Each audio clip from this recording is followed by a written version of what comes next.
کوئی مصیبت نازل نہیں ہوتی مگر اللہ کے حکم سے، اور جو شخص اللہ پر ایمان لاتا ہے وہ اس کے دل کو ہدایت دیتا ہے، اور اللہ ہر چیز سے باخبر ہے۔ اور اللہ کی اطاعت کرو اور اس کے رسول کی اطاعت کرو،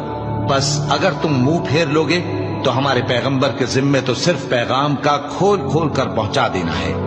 اللہ جو معبود برحق ہے، اس کے سوا کوئی عبادت کے لائق نہیں، تو مومنوں کو چاہیے کہ اللہ ہی پر بھروسہ رکھیں۔ مومنوں، تمہاری بیویوں اور اولاد میں سے بعض تمہارے دشمن بھی ہیں، سو ان سے بچتے رہو، اور اگر معاف کر دو اور درگزر کرو اور بخش دو تو اللہ بھی بخشنے والا ہے، مہربان ہے۔ تمہارا مال اور تمہاری اولاد تو آزمائش ہے، اور اللہ کے ہاں بڑا اجر ہے، سو جہاں تک ہو سکے اللہ سے ڈرو اور اس کے احکام کو سنو اور اس کے فرمانبردار رہو اور اس کی راہ میں خرچ کرو، یہ تمہارے حق